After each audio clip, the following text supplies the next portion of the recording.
राज ऋषि अमोघ वर्ष प्रश्नोत्तर रत्नमालिका में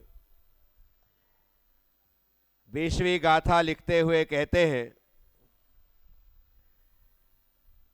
कंठ गतैरप्सुभे कस्यात्मानो समर्यते जातो मूर्खस्य विषादस्य च गर्वस्य तथा कृतघ्नस्य। हे भगवान, प्राणों के कंठगत हो जाने पर भी अपने को कभी भी किसके अधीन ना करे। अशुभि कंठगतई अपि आत्मा जातु कस्य नो समर्थते। तो कहते हैं मूर्खस्य, मूर्खों के, मूर्खों से दूरी बना करके रखना ही समझदारी है, क्योंकि मूर्खों की संगति निश्चित तौर पर हमारी दुर्गति का कारण बनती। मूर्खों के साथ रहने पर हमारा जीवन पूरी तरह से समस्याग्रस्त हो जाता है, क्योंकि मूर्ख समस्याओं का समाधान नहीं करते, अपितु कदम कदम पर समस्या खड़ी करते। ऐसे लोगों से जितना दूर रहो उतना अच्छा है। ज्ञानी की संगति ना मिले चलेगा, लेकिन ज्ञानी की संगति ना मिलने पर मूर्खों की संगति कर लो। हाथी पर बैठने ना मिले चलेगा, लेकिन तुम गधे की सवारी करो, यह उपयुक्त नहीं है। गधे पर बैठने वाला राजा नहीं कहलाएगा। गधे पर बैठने वाला राजा नहीं कहलाएगा। राजा तो हाथी पर सवारी करता है, राजा तो घोड़े पर सवारी करता है, राजा तो रथ पर सवारी करता है। लेकिन यदि आपने गधे का चयन किया है तो निश्चित तौर पर दिखलाई देता है कि आप गधे हो। तो इसलिए पहली ही शर्त लगा दी कि कंठगत प्राण आ जाएं, ऐसी स्थिति बन जाए, फिर भी किसके अधीन ना रहें। तो कहते हैं मूर्खों से बचना, मृत्यु को स्वीकार करना, लेकिन मूर्खों के साथ मत रहना, पहली बात। दूसरी बात कहा विषादस्य, विषाद को साथ मत रखना। कुछ लोग होते हैं जो मियाँ जी रोते क्यों, बोले सूरत ही हूं। अपनी संगति विषाद से खत्म कर दो, अर्थात कैसी भी स्थिति में रहो खुश रहो। लटके हुए चेहरे और मुरझाए हुए फूल अच्छे नहीं लगते, खिले हुए फूल और मुस्कुराते हुए चेहरे ही अच्छे लगते। इसलिए दर्द में, तकलीफ में, पीड़ा में, परेशानी में, आपत्ति में, विपत्ति में, बड़े भारी संकट में या छोटी मोटी तकलीफों में भी कभी भी विषाद से ग्रसित मत होना, क्योंकि हमारा विषाद हमारे भीतर के अवसाद को समाप्त नहीं करेगा, हमारे कष्टों को समाप्त नहीं करेगा। इसलिए जब दुख आया ही है, दुख को हंस करके भगाने की, टालने की कोशिश करो। यदि आपने दुख में दुखी होकर के दुख का स्वागत किया तो वह तुम्हारे पास लंबे समय तक ठहर सकता है।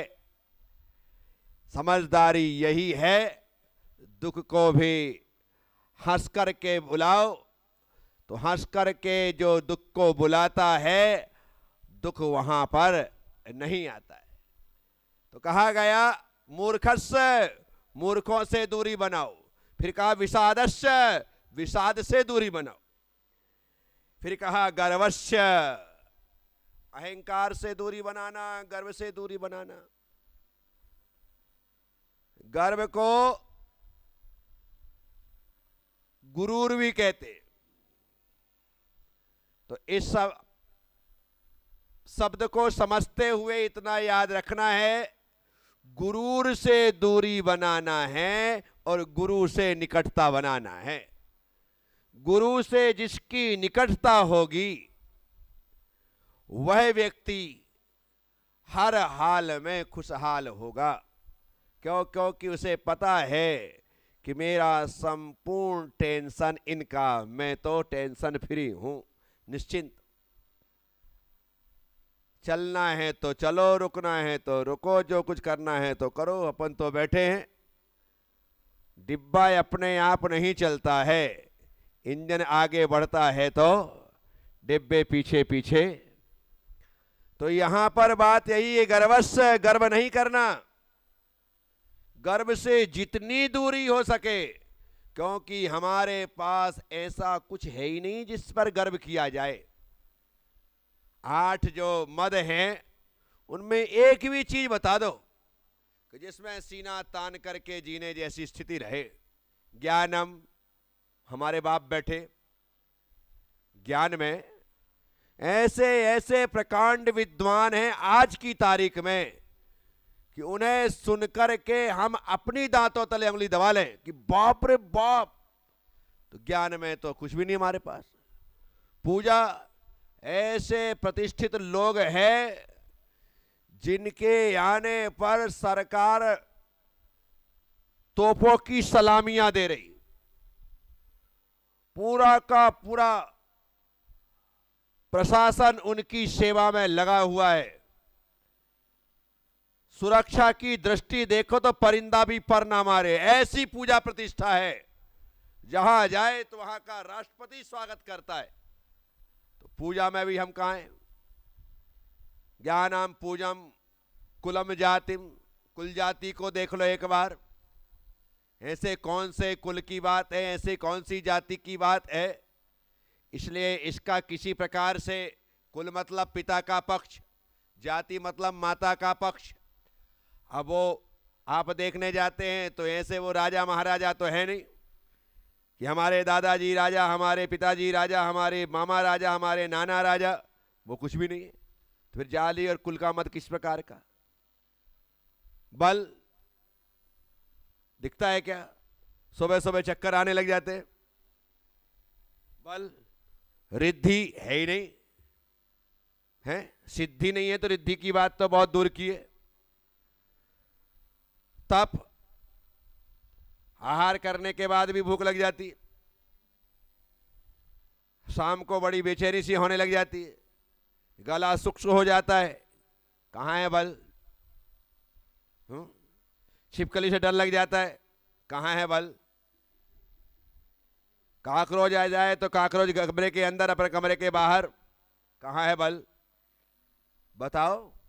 ना मनोबल, ना वचन बल, ना काय बल, ना तपोबल। फिर कहते कुछ भी नहीं है। बपू, शरीर देखो तो कहीं आगे से बढ़ रहा, कहीं पीछे से बढ़ रहा, ना नाक, ना नक्श, ना सूरत, ना शकल। किस बात का गर्व करें? एक भी चीज तो बता दो कि भाई हमसे अच्छा और किसी के पास नहीं, ऐसा है ही नहीं। तो जब हमारे पास गर्व करने जैसा कुछ नहीं है तो कहते हैं प्राणों के कंठगत हो जाने पर भी अपने को कभी भी किसके अधीन ना करें। तो कहते हैं मूर्खों के, विषाद के और अहंकार के अधीन नहीं करना। फिर आखिरी में कहा कृतघ्नस्य, जो कृतघ्नी है। क्या है? कृतघ्नी है, जो कभी कृतज्ञता मानता ही नहीं है, जो उपकार मानता ही नहीं है। ऐसे लोगों से दूर रहो। उनके लिए आप कितना भी करो, वो क्या कहता है? तुमने किया ही क्या? तो जो ऐसा कहता है वो कृतघ्नी क्या है? और जो कहता है जो कुछ भी है आपकी कृपा से है, आप हो तो मेरा जीवन है, आप हो तो मेरे पास ज्ञान है, आप हो तो संयम है, आप हो तो सांसें हैं, आप नहीं होते तो कुछ नहीं, ये व्यक्ति कृतज्ञ है। क्या है? एक कृतज्ञ और कृतज्ञनी में इतना ही अंतर है। जो अपना संपूर्ण जीवन किसी दूसरे के नाम करके जीता है वो कृतज्ञ होता है, और जिसके लिए कितना भी किया जाए और कहता तुमने किया ही क्या है, वह कृतज्ञ होता है। इसलिए सबके लिए कृतज्ञ बने रहो कि आपकी बड़ी कृपा हुई है कि आपने मुझे ये नया जीवन दिया है, मुझे श्वासें दी है, मुझे धड़कन दी है, मुझे जीने का एक हुनर दिया है, अन्यथा मैं तो कहीं का नहीं था। ऐसी कृतज्ञता तो जो शिष्य होता है वो गुरु के प्रति जीवन भर नहीं, तौ पादो मम हृदये मम हृदय तद्वे लीनम तिष्ठतु जैन तावद यावन निर्वाण संप्राप्ति। जब तक निर्वाण की प्राप्ति नहीं होती है तब तक वह कृतज्ञ बना रहता है। तो यहां पर चार बातें हैं, मूर्खस्य, विषादस्य, गर्वस्य और कृतघ्नस्य। ये चार बातें, तो यहां तक प्राण आ जाए तो भी किसी के अधीन नहीं होना है। तो इन चार से दूरी बना करके रखना, फिर तुम्हें कोई अपने अधीन नहीं कर सकेगा। यह सत्य है। तो इस तरह से आप लोगों से थोड़ी सी बात इस प्रश्नोत्तर रत्नमालिका जी के 20वें काव्य के माध्यम से की गई है। बोलिए महावीर भगवान की।